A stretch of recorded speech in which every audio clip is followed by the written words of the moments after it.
With that, I guess we should get started. We're happy this morning to have Dr. Mary Beth Schaefer here with us. As you may or may not know, she's the new president of Corden Palmer, and she is also on the Ohio State Dental Board, as well as still being an instructor at YSU, where most of us know her from. So welcome, Dr. Schaefer.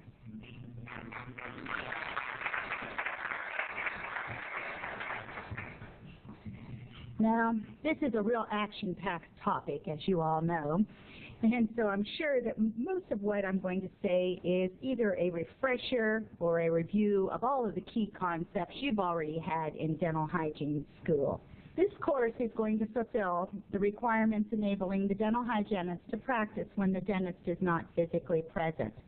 All of the rules that pertain to that particular aspect of practice are found on the Ohio State Dental Board's website. The particular code and administrative code that apply to those rules are cited here.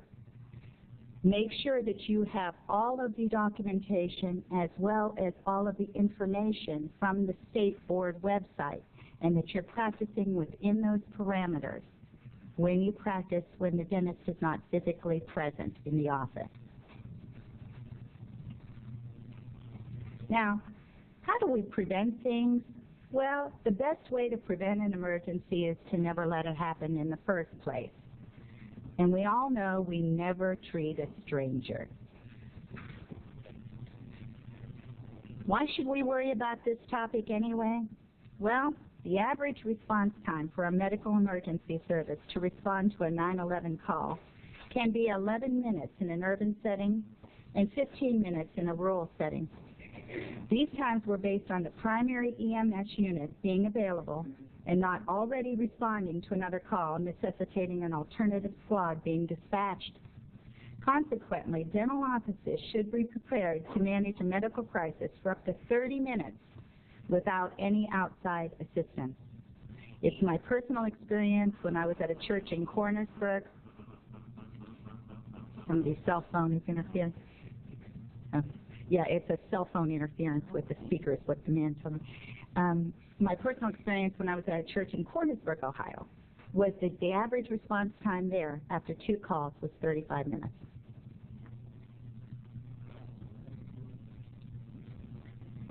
The most frequently encountered problems and the number of self-reported incidents in a dental practice: syncope, overwhelmingly syncope, mild allergic reaction, angina, postural hypotension, seizures, bronchospasm, hyperventilation, and an epinephrine reaction. These demographics may be changing with our aging population. Our 65-plus crowd may change from our medical emergencies into more frequent episodic occurrences that would be seen commonly in that age group. 2 excellent resource books for more information include the Lexicon Quick Guide or the more comprehensive Malamed book. These are 2 of my favorite books, and I brought them and I'll pass them around. The Malamed book many of us had when we were in dental hygiene school. The Lexicon book has a special one for pediatric dentistry, and it's a little tabbed guide to what to give when.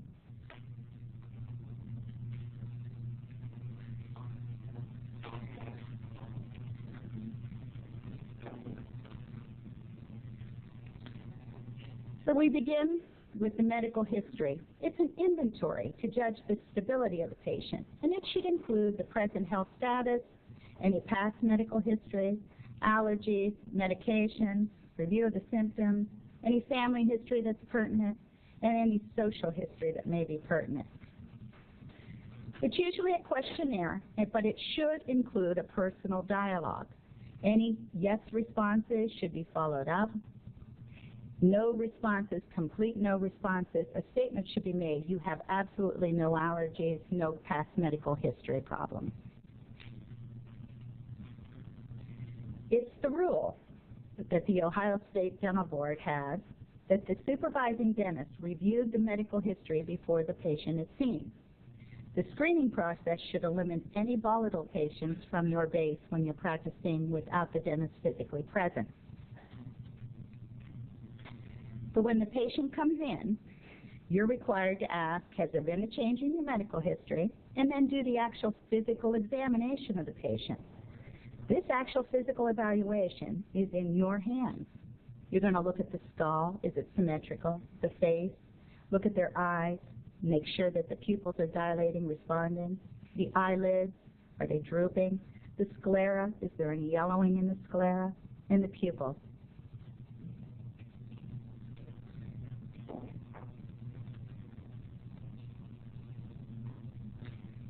We're going to evaluate the nose and sinuses, the ears. As we do our intraoral evaluation, we're going to look at the trachea, the thyroid, the carotid arteries, the jugular veins, lymph nodes, oral cavity, and larynx. In addition,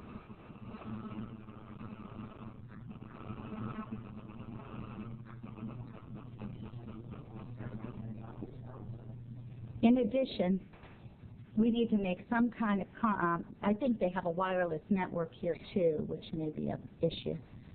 In addition, we need to make some comment about the patient's mentation. Are they capable of signing and delivering to us a medical history that's reliable?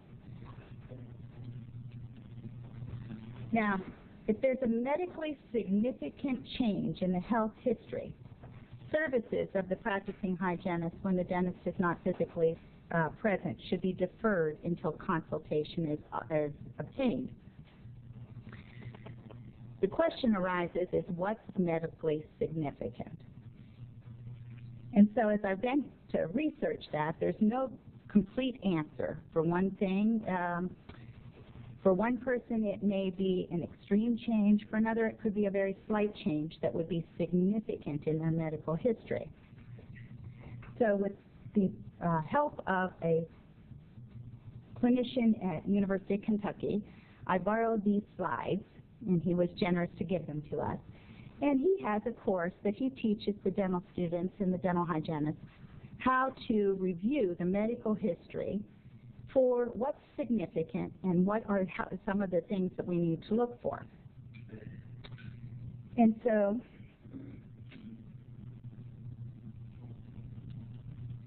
his objectives of the course is to help identify patients with various types of medical problems who might be at risk for having problems as a result of the treatment, to help plan and deliver dental treatment in a way to avoid or minimize chances of adverse events, and to help avoid litigation, anxiety, sleepless nights, and a lot of heartache.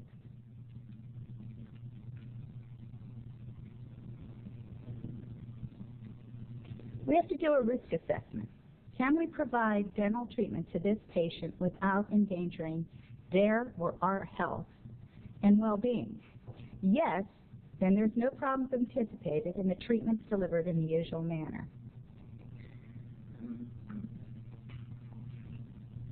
Or, yes, there's a potential for problems. However, modifications can be made in the delivery of treatment that reduce the risk to an acceptable level. Or no, potential problems exist that are serious enough to make it inadvisable to provide elective dental treatment. And how do we decide? Well, we do a risk assessment, and the risk assessment determines the physical and emotional stability of the patient, and we balance it against what procedures we're planning on doing for the patient. We identify the patient at risk through their medical history questionnaire, their physical examination, any laboratory tests, and through a medical consultation either with a physician, another treating dentist, or the pharmacist. The clinical examination includes the general appearance of the patient. Does the patient look well and fit? Are they responsive? Their behavior. Does the behavior match someone that is not already impaired? The vital signs. We never forget to take our vital signs, blood pressure, pulse, minimum. The head and neck. Is there any swelling? Any problems that appear to be something that elective treatment should be deferred? Oral tissues. We're taking a look at the pharynx. We're looking for swollen glands. We're looking for lymphadenopathy that may create a problem for us to see the patient. And then any radiographic findings that we may find and say, maybe we should defer for right now. There appears to be a problem here.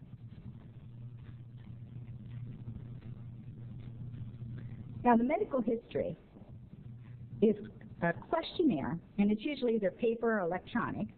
The patient must be literate. They must understand what it is you're asking them. They must be competent. In other words, if the patient has a little senile dementia, that is probably not a valid medical history. And the patient must be of legal age. So if the patient comes in and they're an underage minor, you have to determine with your supervising dentist, will it be fine for us to ask the aunt or the grandma about the medical history? Then you're going to have a follow-up dialogue or research, and you're going to make notes on your questionnaire. The questionnaire should always be signed in ink, not pencil. The patient should date and sign, and they should update them regularly. Inquire at each appointment about any change in the health, previous appointment, and include this in the notes. So when they come in and the dentist is not physically present, part of your treatment note should be reviewed medical history, no significant change. And a new one should be filled out every 1 to 2 years. This is an example of the medical history at the University of Kentucky, and it's a simple checklist. And then on the right side is the back side of that checklist, and it's the physician's name, and it's drug history, and then some kind of statement as to what qualifications the patient has for blood pressure and pulse, and then what classification of emergency or ASA or American Society of Anesthesiologists they fall under, and then any particular patient modifications that we need to do for treatment. So now we've reviewed the medical history and we noted our positive responses. We've interviewed the patient to gain more information about these positive responses, and we've written these down. We've disregarded any innocuous or insignificant problems like an occasional aspirin for headaches. And we've identified potentially significant disorders or unfamiliar disorders that require further thought and or investigation. If you're unfamiliar with a drug, or if you are unfamiliar with a condition that's on that medical history, it's your responsibility to become familiar with it prior to treating the patient.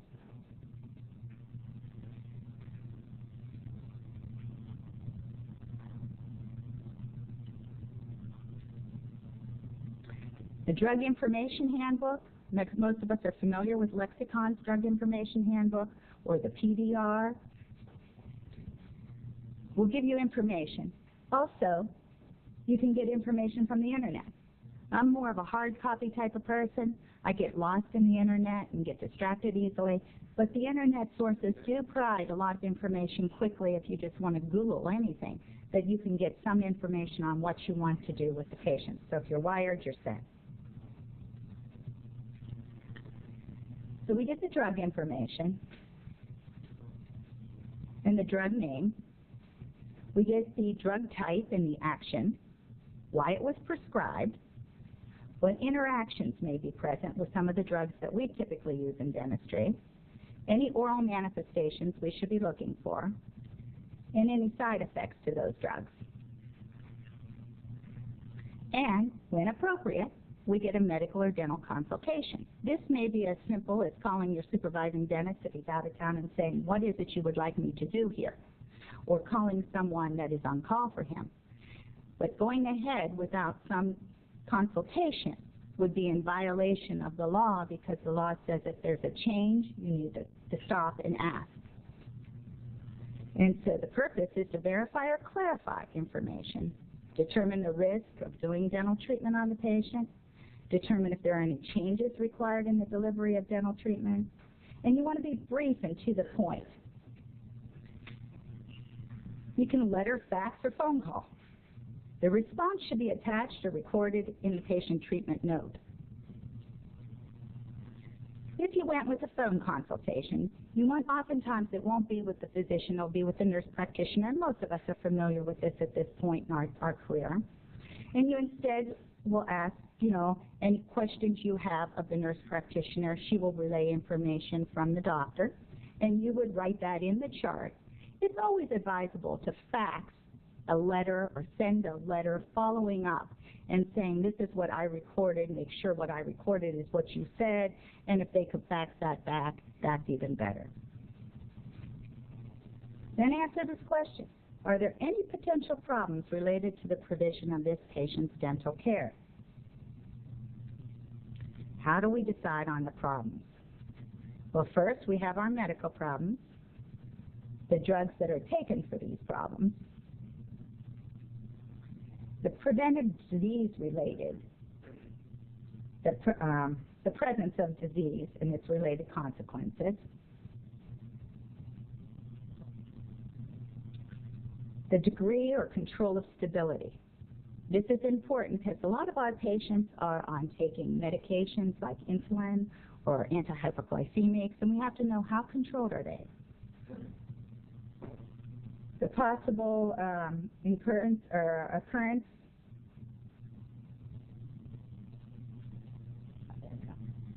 Do they need antibiotics? Do they need extra anesthesia? Are they apprehensive? Do they have any allergies that we shouldn't use latex? If they're allergic to latex, do we have non-latex profiangles? Are we worried about bleeding? Is this patient on Coumadin? What is their bleeding level? How do we treat this patient with chair position? If they have congestive heart failure, do we need to treat them in an upright position?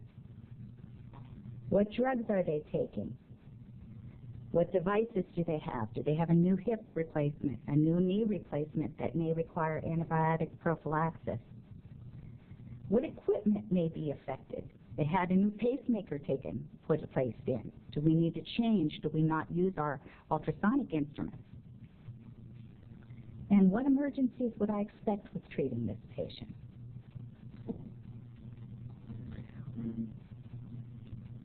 If not any changes, then we're going to proceed. If yes, then we have to answer this question. Are there any potential problems related to the provision of dental care? How do I modify to avoid these problems?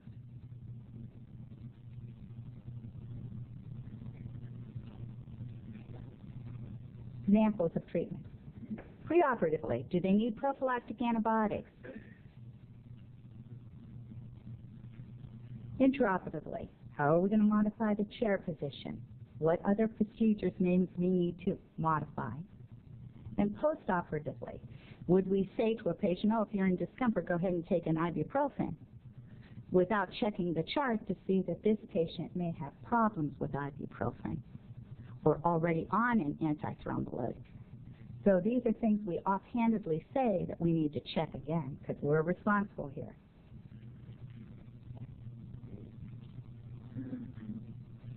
So then we answer this question. Are there any oral manifestations related to the disease or its treatment? These are excellent resource books, and I particularly, as you see, like this Dr. Falaise.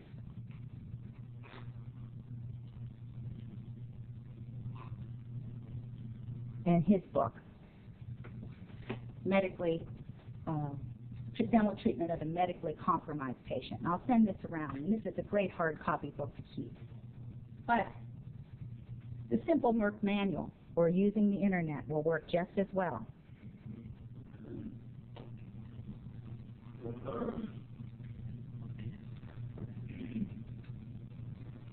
After we get the overall appearance, the medical history, we start with the vital signs. The appearance of the patient, their height and weight is usually stated.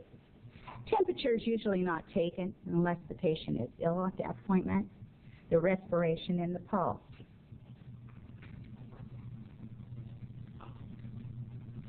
Now the pulse, normal is somewhere between 60 and 100. Of course, the more fit we are, the closer it is to 60. Fast is considered tachycardia, or greater than 100.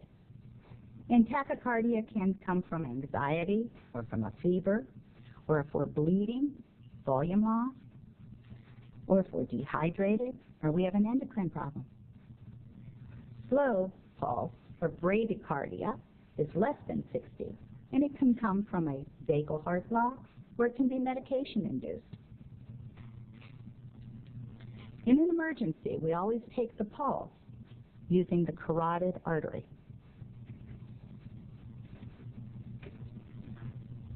And we take the blood pressure. The blood pressure should be recorded at all appointments. And the blood pressure requires a stethoscope and an aneroid sphygmomanometer, and it's usually made with the cup permanently attached, and therefore multiple sizes are necessary in an office. A typical dental office would need at least 3 sizes: the adolescent or small, the standard adult, and a large adult. The anticipated clientele of the practice, for example, a pediatric dentistry, may require different or a different range of sizes. The normal range is less than 120 over less than 180. That's what we consider normal. It used to be 120 over 80 was normal. Now we say that's pre-hypertension. So we want it less than 120, less than 80. Hypertension is considered greater than 140 over greater than 90, and it can be called essential hypertension, or it can be caused by anxiety. Hypotension is less than 90. Consultation and a medical release are advised if the systolic blood pressure is greater than 160 and the diastolic blood pressure is greater than 95. When we measure the blood pressure, the width of the cuff should be 20% greater than the diameter of the extremity we're using. We usually, all of us think, blood pressure on the arm, but you can take blood pressure in other extremities. So that's why it's set up that way. But it should be 20% greater than the diameter, the height of the cuff. If you take blood pressure with a cuff that's too small, you're going to get an artificially induced hypertension. It's not accurate. If you take one with a cuff that's too large, it will record an artificially low blood pressure. It wouldn't be accurate. The cuff size has got to fit the extremity. Temperatures, there's many different temperature gauges. The old simple thermometers work. They have the ones that you put on the forehead. They have colored digital ones, but usually only taken if the patient is not well. The patient appears feverish, the patient has swelling, and you wouldn't be seeing these patients electively. But you know that normal temperature is somewhere between 97 and 99 taken by the mouth. And we can get laboratory data that will help us discern whether or not the patient is well for that particular visit for elective treatment. The laboratory data can be like the CBC, they just had a complete blood count, or it can be simple things like glucose. I ate this morning, took my glucose, and I was in good range. And the patient can state that for you, or you can take it with a glucometer. The best measure of glucose over a long period of time is the glycolated hemoglobin, and this is the A1C level. And it measures the average glucose over a period of time. Normal on that is 6.5. Good control is somewhere around 7 to 7.5. If that's very high, this patient has had very poor control over a long period of time, and we know that diabetes directly affects the periodontal health of patients. And so it's good to know their immediate blood sugar for emergencies, but it's also good to ask the patient about their long-range control for dental care. The glucometer, it has a battery inside of it, and the test strips have to be fresh as well. So if you have a glucometer, you're going to use it regularly, or you're probably going to have it on the back shelf and it's not going to work when you want it to. And so you need to check that, but it usually comes with these little test strips. It has a battery inside, You take a drop of blood, you put it on the test strip, you put it into the glucometer, and it reads out the blood glucose. I'll bet most of you haven't done this since you left dental hygiene school, and you remember that process a little bit. But our patients are probably doing this for themselves most days. And it can be just as good. Ask your patient, now, did you test your blood sugar this morning? What were you? And you could document that. Patient stated that they were at 120, their target range, or whatever it was. And at that point, next question would be, did you eat, right? Did you eat? Because preoperatively, if they took their insulin and they didn't eat, an hour later, they're going to have a low blood sugar, and they can have a problem with that. And then we'll talk about that later on this morning. Another evaluation that's normally done with the patient, and patient just states, is their PT or PTT level. If a patient is on Coumadin, they will know their target range, and they go every couple weeks, and they have the PT measured. And as the PT is measured, what they do is they come in and they report, I'm within my target, 1.5, 2. But remember that some patients, those with intravascular coagulation, those patients, deep venous thromboses, may be as high as 3.0. And that's a significant risk factor if we're going to do a lot of root planing and scaling. So then we place these patients into the American Society of Anesthesia's patient classifications. Remember these from school. You probably don't use these on our charts in practice either. But in our head, we're constantly looking at the risk of the patient, even though we may not be looking at it here. The ASA1 is the normal healthy patient, no systemic disease, their medical history is negative, they take no medications unless it's an occasional aspirin. An ASA2 patient is one with mild systemic disease. Perhaps this patient has oral controlled hyperglycemia. They're a 50-year-old woman, overweight, and they take a sugar pill every day. Mild.